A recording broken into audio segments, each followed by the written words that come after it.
નમસ્કાર. આપણે આગળના લેક્ચરમાં વક્રતા ત્રિજ્યા અને કેન્દ્ર લંબાઈ વચ્ચેનો સંબંધ અને અરીસા માટે ગાઉસનું સમીકરણ મેળવી ચૂક્યા. હવે આપણે મોટવણી વિશેની ચર્ચા કરશું બાળકો. મોટવણી એટલે શું એની આપણે વાત કરીએ. ચાલો હવે અહીંયા ધ્યાન આપજો. મોટવણી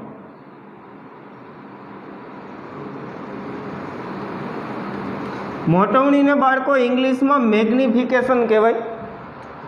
તો મોટવણી એટલે શું ભાઈ? તો કે મોટવણી એ વસ્તુ અને તેના પ્રતિબિંબ વચ્ચેનો સાપેક્ષ ખ્યાલ દર્શાવે છે કે વસ્તુની સાપેક્ષે પ્રતિબિંબ કેવડું નાનું છે કે કેટલું મોટું છે. તો મોટવણીની આપણે વ્યાખ્યા જોઈએ. પ્રતિબિંબની ઊંચાઈ અને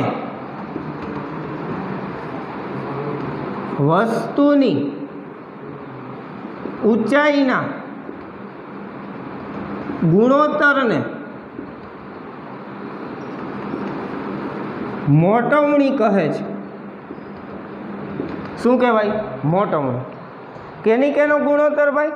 તો કે પ્રતિબિંબની ઊંચાઈ અને વસ્તુની ઊંચાઈના ગુણોત્તરને શું કહેવાય? મોટવણી. મોટવણીને આપણે એમ વડે દર્શાવશું.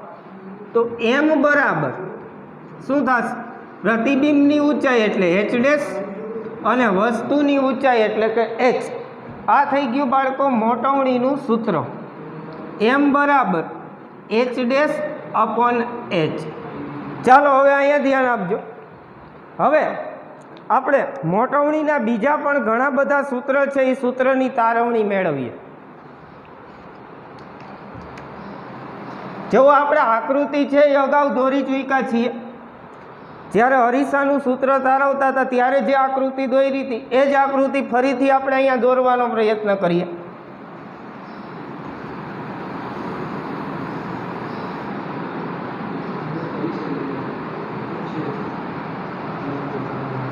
ચાલો, આ ચર્ચા હું બાળકો અંતર્ગોળ અરીસા માટે કરું છું. એનો મતલબ એવો નથી કે બહિર્ગોળ અરીસા માટે આ વસ્તુ નથી. આને કહેવાય ધ્રુવ પી. અહીંયા ક્યાંક વક્રતા કેન્દ્ર સી દર્શાવીએ. અહીંયા એક્ઝેક્ટ વચ્ચે કેની વચ્ચે? તો કે સી અને પીની વચ્ચે શું આવશે? મુખ્ય કેન્દ્ર એફ. હવે આપણે અહીંયા એક વસ્તુ મૂકી છે બાળકો. આ વસ્તુ છે. હવે વસ્તુનું પ્રતિબિંબ મેળવવાનું છે. પ્રતિબિંબ મેળવવા માટે કેટલા? ઓછામાં ઓછા 2 કિરણ.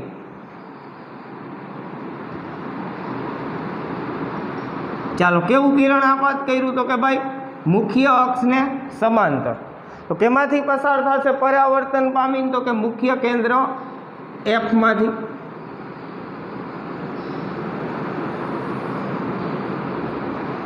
બીજું કિરણ હું ધ્રુવ પી ઉપર આપાત કરું છું.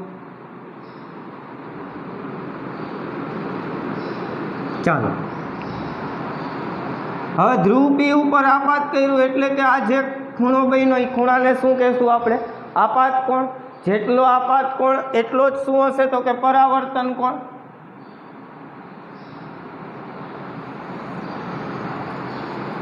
આ બિંદુ પાસે બાળકો 2 કિરણો શું થયા? ભેગા થયા. એટલે કે આપણે વસ્તુ એબીનું પ્રતિબિંબ એટલે કે બી છેડાનું અહીંયા આપણે શું મળ્યું? પ્રતિબિંબ, કે જેને હું બી ડેશ કહું. ત્યાંથી આપણે મુખ્ય અક્ષ ઉપર લંબ દોરશું. એટલે આ મળી ગયું આપણી વસ્તુનું પ્રતિબિંબ, કે જેને હું દર્શાવું છું કેના વડે? એ ડેશ બી ડેશ વડે. કેના વડે દર્શાવું છું? એ ડેશ બી ડેશ વડે. હવે એ બી એટલે શું થશે? તો કે વસ્તુની ઊંચાઈ. કેના વડે દર્શાવશું? એચ વડે. એ ડેશ બી ડેશ શું કહેવાશે? પ્રતિબિંબની ઊંચાઈ. કેના વડે દર્શાવશું? એચ ડેશ વડે. હજી એ ડેશ પી એ અંતરને શું કહેવાય? તો કે પ્રતિબિંબ અંતર. કેના વડે દર્શાવશું? તો કે વી વડે. એ બી એથી પી સુધીનું અંતર કેના વડે દર્શાવશું? તો કે યુ વડે. કારણ કે એ શું કહેવાય? વસ્તુ અંતર. ચાલો હવે મોટવણીનું સૂત્ર તારવવાનું છે. અહીંયા ધ્યાન આપજો. હવે આપણે અગાઉ જોઈ ગયા અરીસાના સૂત્રમાં એ જ રીતે અહીંયા હું તમને બે ત્રિકોણ દર્શાવું. એક ત્રિકોણ કયો? તો કે ત્રિકોણ એ બી પી દેખાય છે, એ બી પી, અને ત્રિકોણ એ ડેશ બી ડેશ પી. કેવા ત્રિકોણ કહેવાય બાળકો? જુઓ, એ બે ત્રિકોણોને કેવા ત્રિકોણ કહેવાય? તો કે સમરૂપ ત્રિકોણ. કેવા ત્રિકોણ કહેવાશે? સમરૂપ ત્રિકોણ. હવે એની અંદર આ જેટલો ખૂણો છે, માની લ્યો કે થીટા છે, તો આ નીચેનો ખૂણો પણ કેટલો થશે? થીટા. શું કામ? જેટલો આપાત કોણ એટલો જ પરાવર્તન કોણ. પ્રથમ આપણે એબીપી ત્રિકોણમાં વાત કરીએ તો એબીપી ત્રિકોણમાં tan થીટા બરાબર શું થશે? તો કે સામેની બાજુ છેદમાં પાસેની બાજુ. ચાલો જોવો જોઈએ. સામેની બાજુ એટલે શું થશે? એબી ના છેદમાં પાસેની બાજુ એટલે શું થશે? તો કે એપી. ઓકે. એ જ રીતે ત્રિકોણ એ ડેશ બી ડેશ પીમાં ચાલો tan થીટા, તો સામેની બાજુ એટલે શું થશે? એ ડેશ બી ડેશ, પાસેની બાજુ શું થશે? એ ડેશ પી. હવે જોવો જોઈએ બંને સમીકરણમાં ડાબા ડાબા કેવી છે? સમાન. એટલે કે જબા જબા પણ શું થશે? સમાન. તેથી એ બીના છેદમાં એપી બરાબર શું થશે? એ ડેશ બી ડેશ ના છેદમાં એ ડેશ પી.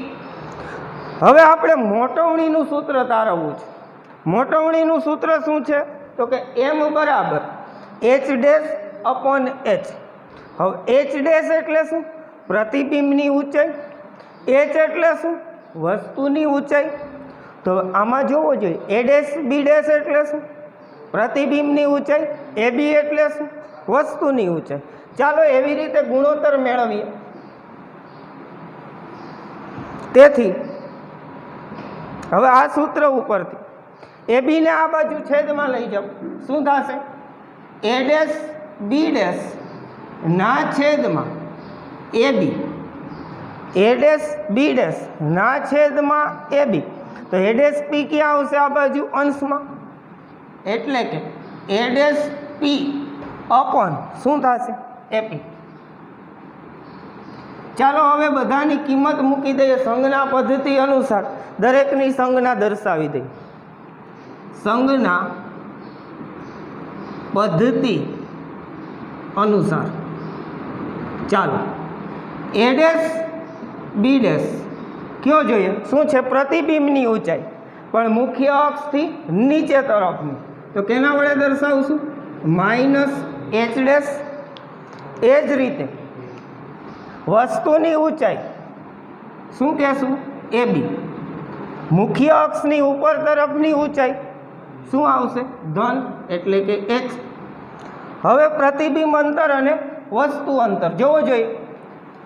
એ ડેશ પી એટલે શું છે? પ્રતિબિંબ અંતર. ચાલો કેના વડે દર્શાવશું? વી વડે.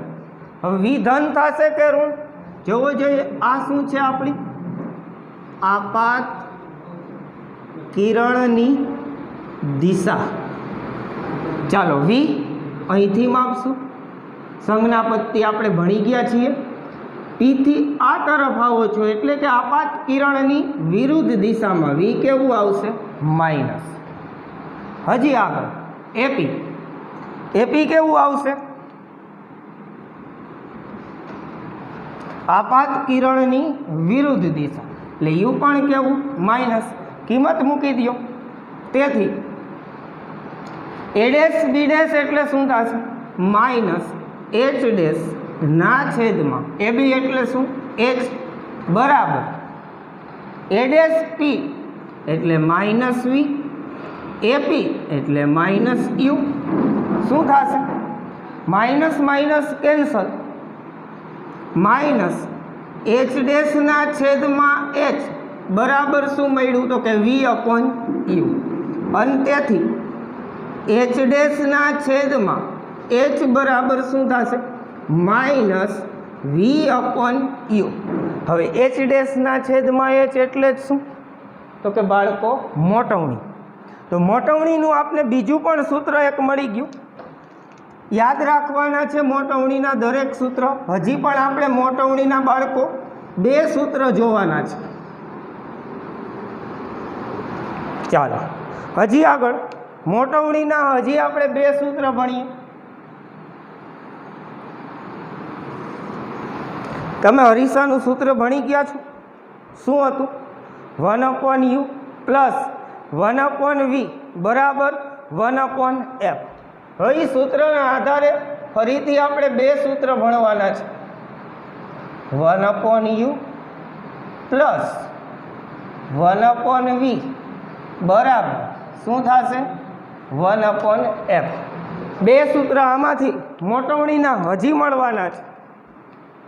ચાલો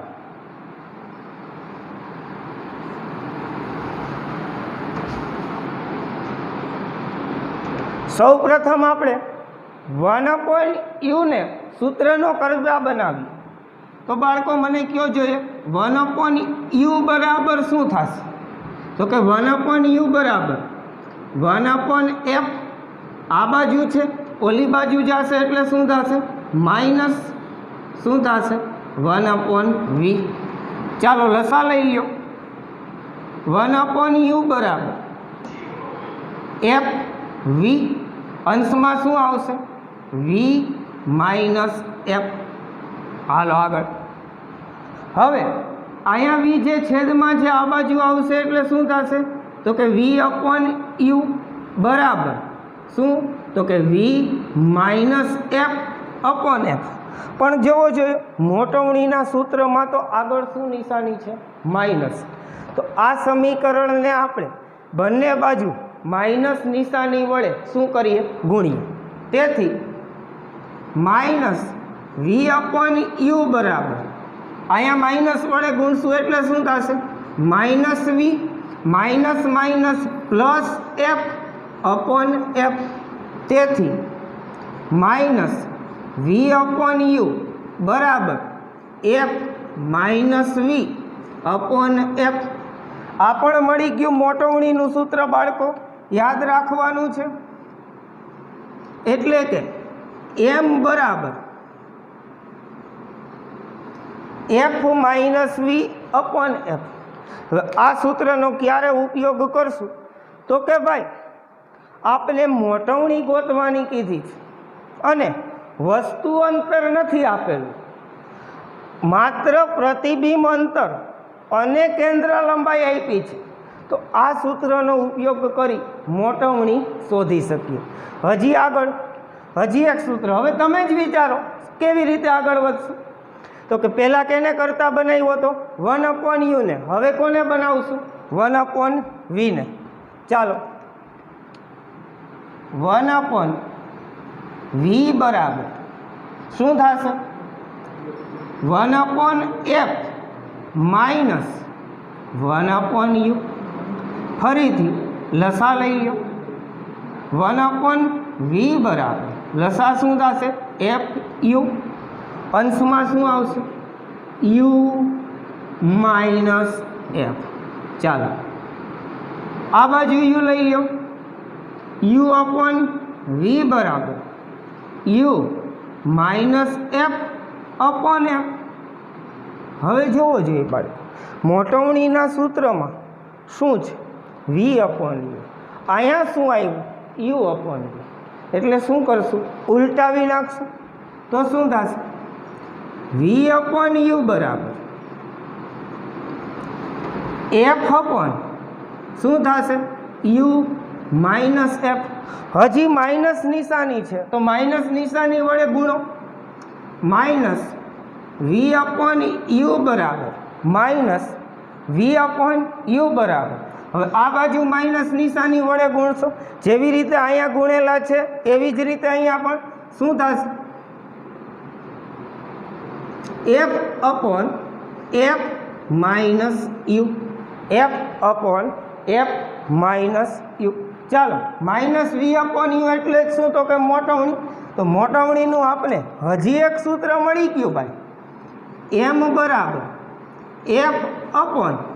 f/f-u. હવે જોવું જોઈએ ભાઈ, આપણી પાસે મોટવણીના ટોટલ કેટલા સૂત્ર આવ્યા? 1 2 3 અને આ 4 સૂત્ર આપણી પાસે મોટવણીના આવ્યા.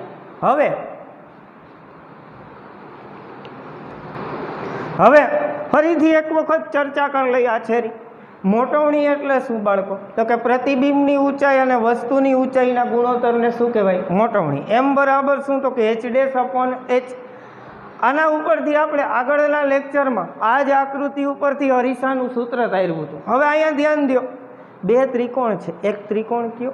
ABP અને બીજો કયો? A'B'P. બંનેની અંદર આ ખૂણાઓ કેવા હશે? સમાન. શું કામ ભાઈ? આપાત કોણ અને પરાવર્તન કોણ કેવા હોય છે? સમાન. તેના ઉપરથી આપણે આ ગુણોત્તર લીધો. શું તો કે AB ના છેદમાં AP is equal to A'B ના છેદમાં A'P. હવે ત્યારબાદ સંજ્ઞા પદ્ધતિ અનુસાર A'B એટલે પ્રતિબિંબની ઊંચાઈ હતી તો -h' લઈ. શું કામ તો કે મુખ્ય અક્ષથી નીચે તરફ. AB વસ્તુની ઊંચાઈ હતી મુખ્ય અક્ષની ઉપર તો પ્લસ. A'P -v લીધું. શું કામ તો કે આપાત કિરણની વિરુદ્ધ દિશા. AP -u લીધું. શું કામ? આપાત કિરણની વિરુદ્ધ દિશા. દરેકની કિંમત મૂકી અને મોટવણીનું આપણે સૂત્ર મેળવું. શું તો કે m બરાબર -v/u. ત્યારબાદ ફરીથી મોટવણીના આપણે બે સૂત્રની ચર્ચા કરી.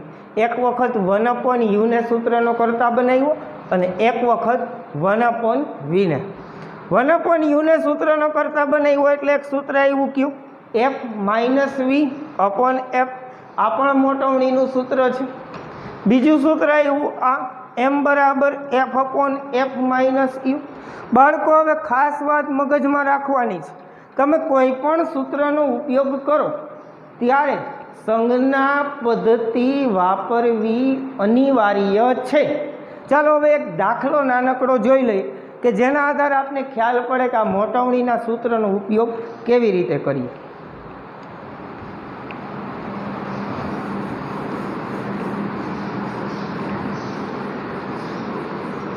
ચાલો હું રકમ લખું છું અહીંયા બાળકો.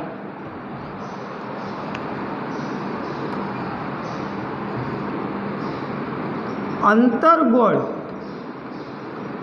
અરીસાની મુખ્ય અક્ષ પર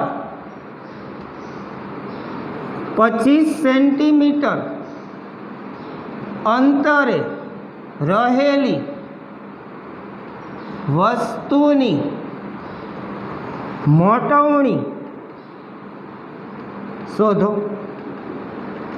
અંતર્ગોળ અરીસાની